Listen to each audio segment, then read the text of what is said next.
Alright, this is Holty with Holty Stories. Today we're going to take a drive through Boston on the Riverway, the Jamaica Way, and the Arbor Way. Starting here, just outside the Fenway, near the Landmark Center. We'll get through this light, we'll get onto the Riverway. We'll take it up along the Muddy River, part of the Emerald Necklace.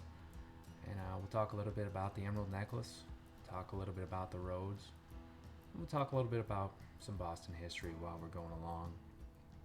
So the Muddy River here on the right, it's actually too small to be considered a river by most standards. It flows from Jamaica Pond up to the Charles River. You can see all that fencing and maybe some more work along the way, but there's a big project to get the Muddy River back close to its original state and size. Part of that actually involves clearing a lot of the sunlight blocking brush to help replenish some of the life in the water. One interesting note about the Muddy River is that in 1638 or 1639, they're not quite sure, it was mentioned by John Winthrop as the site of an unidentified flying object. This is considered the first ever documented report of such a sighting. On our left here is the Longwood Medical Area. Multiple hospitals, including Brigham and Women's and Boston Children's Hospital, along with schools like Harvard Medical School, are all tightly packed in these few city blocks. Could be a video on its own. Comment down below if you would like to see a video on that, and I could probably go through and learn a little bit about that myself. As we come up along the end here, towards the end of the Riverway, we're going to cross over and onto the Jamaica Way. So you see that coming up, and to the right you can see more fencing and work being done on the Muddy River and Emerald Necklace, which is that series of pathways and bridges all along the water from downtown. So the Jamaica Way here was originally designed in the late 1800s by Frederick Law Olmsted, who designed the Emerald Necklace here. He was a landscape architect. He designed it though with light carriage traffic in mind, not really the thousands of cars that commute daily on this narrow and winding road.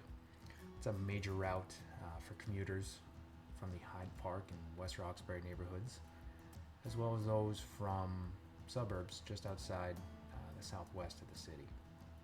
As you can see here, it's pretty light traffic, but it can still be a little hairy. It's very dangerous. There have been countless accidents and numerous deaths on the J-Way, as it's known. They have decreased the speed limit to 25 miles an hour, but nobody really follows that, and nobody seems to enforce it either. To your right, you can see one of the outer park walkways, which is used more of a bike path than a walking and running path. They usually tell bikes to stay the outside, and then right through those trees you can see the Muddy River, and that's where the more walking and running paths are. The Jamaica Way gets its name from Jamaica Pond in the Jamaica Plain neighborhood.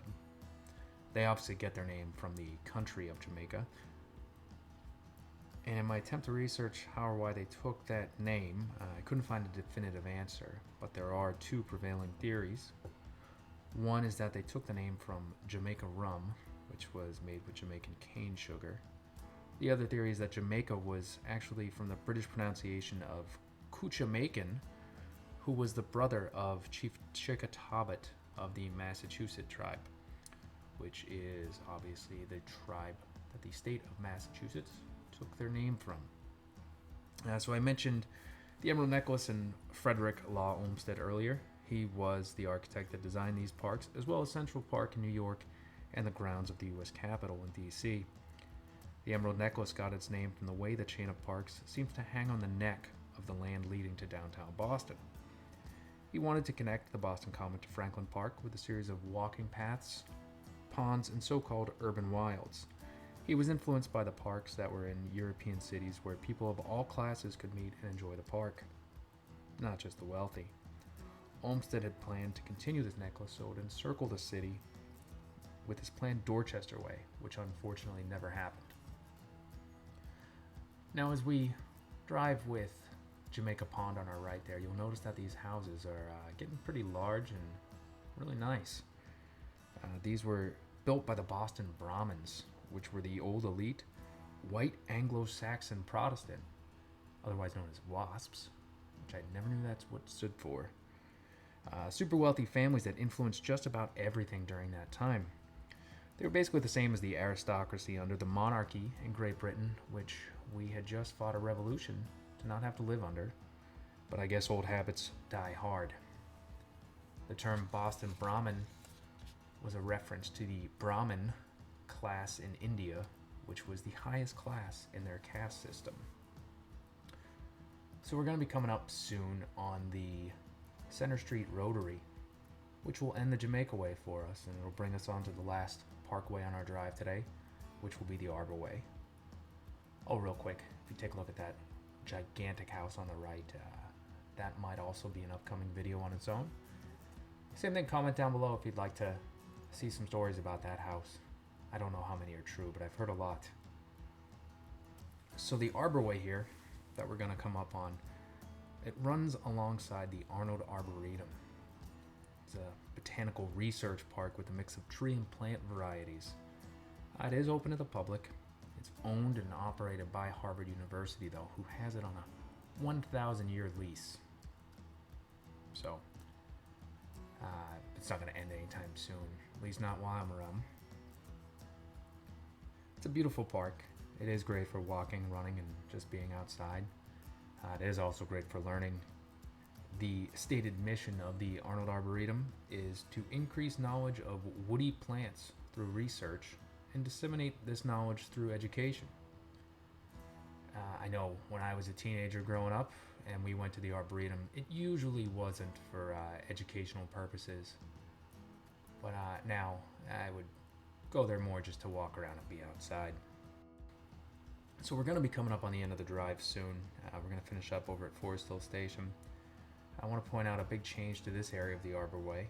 It was previously the site of the Monsignor William J. Casey Overpass, which was built in 1953, but it was deemed structurally unsound and demolished in 2015. It originally built back in the 50s to handle the increase in cars to cross over Washington Street here. Alright, so we're going to end here at the Forest Hills Mbta station, which is the second version of that station. It was rebuilt in 1987. Thank you so much for coming along. I hope you enjoyed it and learned some things you may not have known. If you did enjoy it, please like the video and subscribe for more like this. I'm Holty with Holty Stories, and I'll see you next week.